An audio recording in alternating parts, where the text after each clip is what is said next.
Merci, Monsieur le Président. Monsieur le Premier ministre, nous assistons aujourd'hui à une remise en cause alarmante du respect du droit international. La guerre d'agression menée par la Russie en Ukraine, l'attitude de plus en plus coercitive de la Chine vis-à-vis de ses voisins ou encore les récentes menaces des États-Unis à l'encontre du Canada et du Groenland, pourtant alliés et souverains, témoignent d'un basculement vers une logique de rapport de force où la loi du plus fort supplante celle du droit. Dans le même mouvement, c'est une certaine idée des relations diplomatiques qui vacille, celle fondée sur la prévisibilité, la loyauté entre partenaires, la réciprocité et la recherche d'équilibre. Elle cède la place à une pratique plus unilatérale, plus brutale, où l'on peut d'un tweet ou d'un décret imposer des droits de douane à ses alliés comme à ses rivaux ou acter un désengagement massif du financement d'organisations internationales essentielles. Depuis plusieurs semaines, l'administration Trump annonce des coupes budgétaires drastiques visant de nombreuses organisations de coopération multilatérale et onusiennes, dont un certain nombre sont basées à Genève dans ma circonscription. Ces annonces ne sont pas de simples ajustements budgétaires. Elles mettent en péril tout un écosystème et surtout des actions concrètes menées auprès des populations parmi les plus vulnérables. Il s'agit des programmes du Haut-Commissariat des Nations Unies pour les réfugiés, de l'Organisation internationale pour les migrations, de l'OMS, de l'ONU-SIDA, du Global Fund ou de Gavi, l'Alliance du vaccin. Les causes défendues par ces organisations sont vitales, au sens où elles sauvent des millions de vies. Le désengagement américain fait peser un risque réel d'affaiblissement durable de la voie multilatérale alors qu'elle nous est plus que jamais nécessaire. La pandémie de Covid-19 nous l'a rappelé violemment. Les crises sanitaires ne connaissent pas de frontières. Résistance antimicrobienne, résurgence de maladies que l'on croyait disparues, effets sanitaires du dérèglement climatique, tous ces défis appellent une réponse globale, concertée et coordonnée. Monsieur le Premier ministre, vous avez souvent rappelé l'importance de la voix de la France et de l'Europe dans le monde.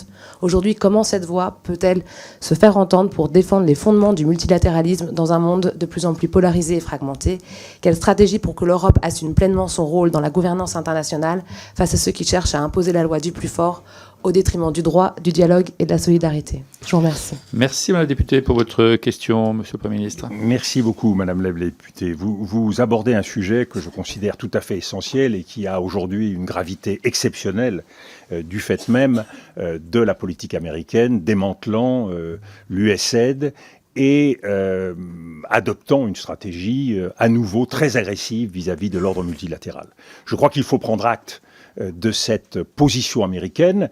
C'est pas la première fois ni la première administration qui s'en prend ainsi au multilatéralisme. Donc il faut véritablement en tirer les leçons et se poser la question aujourd'hui d'une reconstruction de ce multilatéralisme dans un nouveau cadre international. Une majorité des États de la planète souhaitent vivre dans un monde organisé. Près de 85% des États sont aujourd'hui dans ce souci. La France, là encore, a une occasion d'assumer un leadership avec les autres pays européens pour poser les bases de ce à quoi pourrait ressembler ce nouvel ordre mondial, sachant qu'il y a des grandes puissances, y compris néo-impériales, qui restent convaincues de la nécessité de cet ordre multilatéral. Je pense en particulier à un pays comme la Chine, et on voit l'engagement dans le domaine de l'écologie qui a été celui de la Chine au cours des dernières décennies, avec des progrès très substantiels sur le terrain, même s'il reste parmi les principaux problèmes, et fauteurs de difficultés aujourd'hui dans le monde.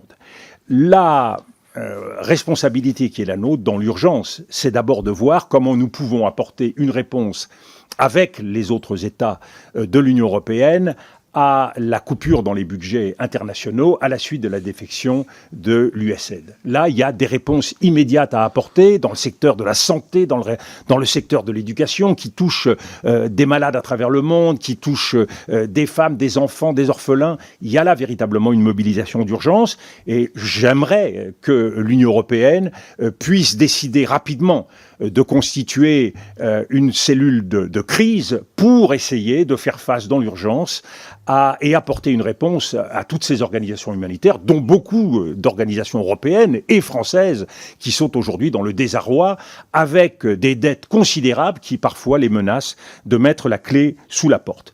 Dans la reconstruction du multilatéralisme, je crois que il y a un point de départ, c'est de retrouver une représentativité dans ce que doit être l'action mondiale.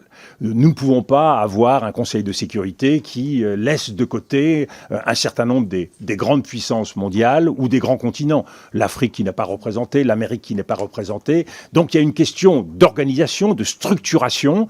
Il y a une révision nécessaire aussi en ce qui concerne les organisations du système de Bretton Woods. On voit bien que le FMI, on voit bien que la Banque mondiale vivent selon les règles d'un ordre ancien, c'est-à-dire d'un ordre occidental.